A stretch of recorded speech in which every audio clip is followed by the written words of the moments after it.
大家好，歡迎嚟到全日總結，我係陳永彤，同大家總結下今日個內地市況先啊。見到幾個主要指數就個別發展嘅，其中上證指數收市係升5點，可以連升2日，收報3347點；滬深300指數就升5點，收報3896點；深證成分指數就要跌13點，做10288點；創業板指數就跌2點，收報2062點。而最新都有啲消息據報中國就允許返境內嘅航空公司係恢復接收波音飛機嘅，而見個市場其實暫時都消化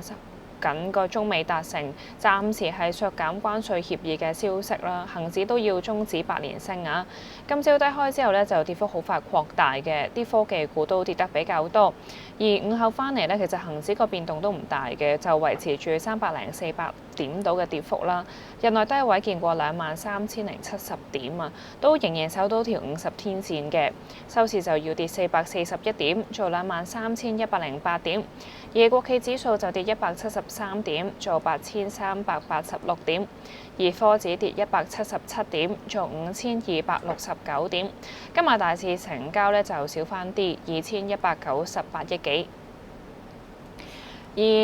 蘋果公司就話計劃緊提高今年秋季發布新 iPhone 系列嘅產品價格，話今次加價就用個新增設計同埋功能做理由，包括有個超薄機身，避免係話以關稅嚟做個理由啊。隔晚蘋果股價就可以升超過6%啦，但今日港股呢邊見到啲蘋果概念股都係以回吐嘅，其中高位電子都跌超過7%啦，今日低位見過23個8毫半嘅，收市都要跌超過7%，做24蚊。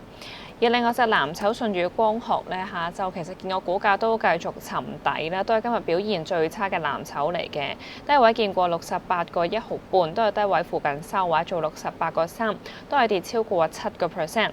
而另外隻差嘅藍籌仲有隻比亞迪電子啦，都要跌7%，做35個2毫半啦，上日升幅就蒸發咗一半啦。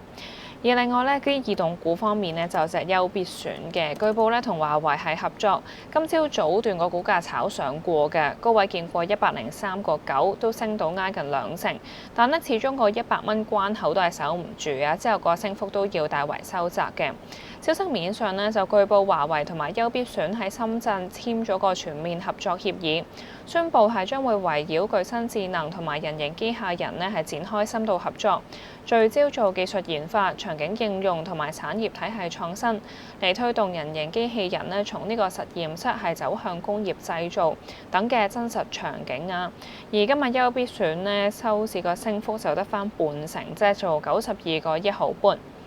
而另一隻異動股有隻中國投融資，原本上個禮拜就公佈會同 MCHKI 係聯絡探討一啲潛在嘅企業活動嘅，嗰陣就講到話委任 MCHKI 做公司嘅新投資經理，同埋建議配售唔少過10億嘅新股。上個禮拜股價一度最多抽升超過2倍啦，但最新集團就話呢個潛在企業活動就冇啦，唔再進行啦。今日個股價都跌得勁嘅。低位見過8毫子，都跌挨近4成，收市就跌超過3.2%啊，就做8毫9先，都再次變翻做隻毫子股啊。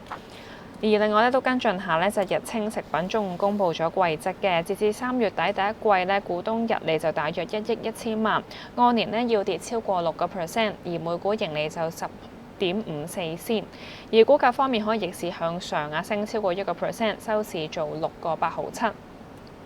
最後講埋隻京東啦，就即將會公布今年第一季嘅業績㗎啦，都可以受惠以舊換新補貼計劃係擴大去到手機同埋一啲3C 電子產品帶動，預料毛利率都可以受惠於個國家補貼政策同對啲自營家電等嘅直接補貼。綜合券商預測啦，預料京東今年第一季個淨利就介乎98至114億人民幣，都比舊年同期升到最多2.9%嘅。就另外都預料今年第一季收入就介乎大約2885億去到2959億人民幣，對比翻舊年最多都可以增加到大約1成4%。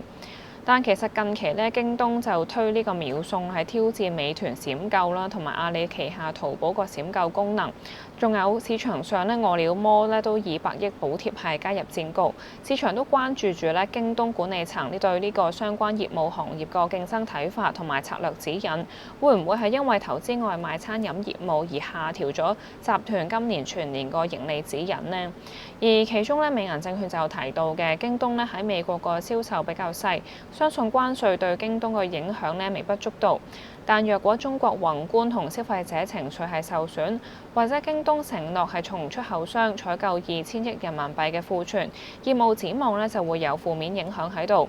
而喺餐飲外賣方面咧，美銀證券就假設公司25年咧將會蝕40億人民幣，而大摩咧都預料第二季個盈利會受高基數影響。見今日咧京東即前咧都同大市一樣要向下啦，收市跌超過2%，做137蚊。大家咧都可以留意住份業績啊，都講住咁多先，全日總結都嚟到呢度啦，聽日再見。